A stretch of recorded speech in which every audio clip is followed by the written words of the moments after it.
आमच्या काळी फक्त 1 किंवा 2 सीए व्हायचे. मी 28 वर्षापूर्वी सीए झालो. सध्या सोलापुरात एकाच वेळी 28 सीए पदी उत्तीर्ण झाले आहेत आणि पद्मशाली समाजातून यंदा तब्बल 6 सीए झाल्याने अभिमान वाटतो. पूर्वी 1 ते 3% पास व्हायचे. दिवसेंदिवस यामध्ये वाढ होत 15% पोहोचले आहे. सध्याची पिढी हुशार असून त्यांना सोयीसुविधा मिळत आहेत. पूर्वी पेपर देण्यासाठी सोलापूरकर पुण्याला जायचे. आता सोलापुरातच केंद्र आहे. सीए चार्टर्ड अकाउंट व्यवसायामध्ये जेवढ्या वेळा नापास होतो तेवढा अनुभव आणि प्रॅक्टिस सुद्धा महत्त्वाची आहे.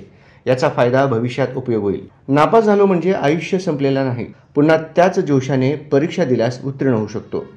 आजच्या घडीला सीए व्हायचे असेल तर प्रॅक्टिस व सिनियर सीएंचा मार्गदर्शन महत्त्वाचे आहे, असे प्रतिपादन ज्येष्ठ सीए व्यंकटेश चन्ना यांनी केले. श्री मार्कंडे सोशल फाउंडेशन, पद्मशाली सखी संगम व पद्मकमळ परिवारतर्फे चार्टर्ड अकाउंट सीएमध्ये नुकतेच पद्मशाली समाजातील तब्बल 6 जणांनी यशस्वी झाले आहेत. त्याप्रसंगी प्रमुख पाहुणे म्हणून सिनियर सीए व्यंकटेश चन्ना बोलत होते.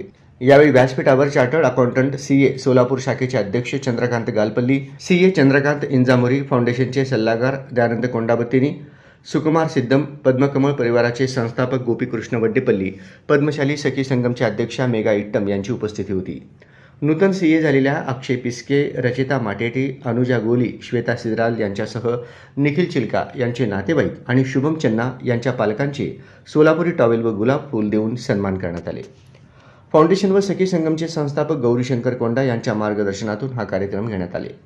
सीए असोसिएशनचे अध्यक्ष चंद्रकांत गालपल्ली, सीए चंद्रकांत इंजामुरी व पद्मकमळचे संस्थापक गोपीकृष्ण वड्डेपल्ली यांनी तेलुगू भाषेतून मनोगत व्यक्त केले. कार्यक्रम यशस्वी करण्यासाठी फाउंडेशनचे समन्वयक किशोर व्यंकटगिरी, वैकुंठम जडल, ममता मुदगुंडी, पद्मा मेडपल्ली, पल्लवी संका, रवींद्र माटेटी, अंबादास गोली यांच्यासह नूतन सीए झालेल्या परिवाराचे सदस्य मोठ्या संख्येने उपस्थित होते.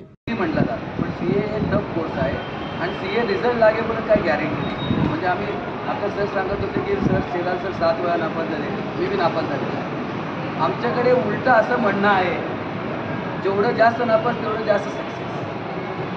हे लक्षात घ्या. हे परीक्षा असं म्हणजे मला मी जेव्हा असं परीक्षा देत होतो, माझे काही मित्र म्हणतात काय रे काय झालं, म्हटलं मी फेल झालं, म्हटलं की ते हे करायचं. पण त्याला माहीत नाही ना याचं महत्त्व काय आहे.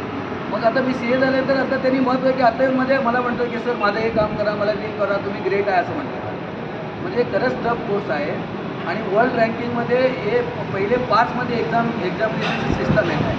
एवढं टफ आणि असं इझिली म्हणजे आता मी माझ्यासोबत युनिव्हर्सिटी रँकर होती, कोणी सीए करायचं डेअरिंग केलं नाही.